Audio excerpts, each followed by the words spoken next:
আসসালামু আলাইকুম। আজকে আমরা নতুন একটা ওয়ার্ড শিখব, যে ওয়ার্ডটা 46তম বিসিএসে এসেছিল এবং ওয়ার্ডটা হচ্ছে বয়েস্টারাস। এটা যদি আমরা বানান করি, স্পেলিংটা যদি দেখি, সেক্ষেত্রে এটা হবে এরকম যে BOISTEROUS। এটাকে আমরা এই দুইটা ভাগে ভাগ করতে পারি এরকম, BOISTEROUS, বয়েস্টারাস।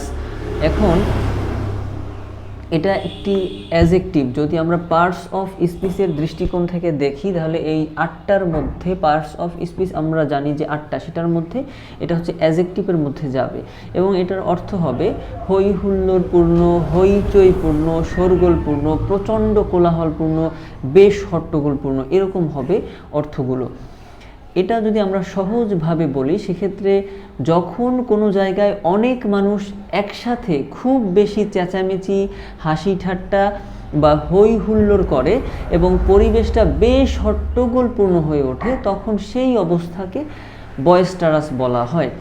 এখন আমরা 3টা উদাহরণ দেখব, যাতে করে আমাদের এই ওয়ার্ডটা মনে থাকে। আসলে মানে ভোকাবুলারি শেখার সবচেয়ে গুরুত্বপূর্ণ একটা বিষয় হচ্ছে বা টেকনিক হচ্ছে যে আমরা যে ওয়ার্ডটা যখন শিখবো না কেন, সেটার সাথে সাথে আমাদের কিছু বাক্য তৈরি করে সেটা পড়তে হবে, উদাহরণ দেখতে হবে, তাহলে আমাদের হচ্ছে সেইটা মনে থাকবে। বাক্যর সাথে যদি আমরা মিলিয়ে অর্থটা দিয়ে বাক্য তৈরি করে সেটা পড়ি, সেক্ষেত্রে সেটা আমাদের মনে থাকবে। কিন্তু যদি আমরা এরকম পড়তাম যে বয়েস্টারাস হচ্ছে হই হুল্লোড়পূর্ণ, বয়েস্টারাস হই হুল্লোড়পূর্ণ, দেখা যায় এটা হচ্ছে সাময়িকভাবে আমাদের হচ্ছে 2-1 দিন মনে থাকতো, কিন্তু আলটিমেটলি কিন্তু এটা আমরা কিছুদিন পরে ভুলে যেতাম খুব তাড়াতাড়ি। কিন্তু যখন আমরা বাক্যর সাথে এরকমভাবে পড়ব, তখন দেখা যাবে যে এটা আমাদের হচ্ছে মেমোরির মধ্যে খুব লং লাস্টিং থাকবে। এটা হচ্ছে খুব সহজে আমরা ভুলে যাব না।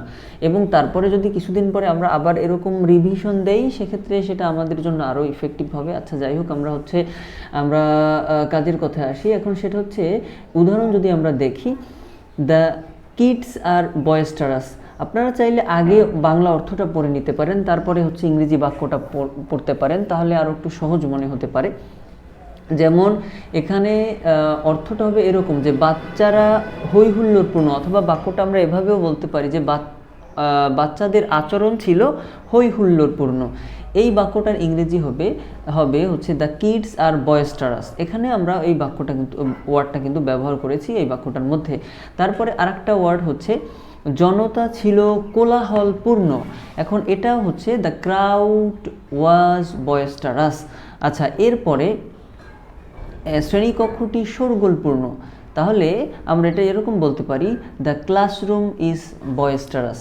আজকে আমাদের ওয়ার্ড ছিল এটা।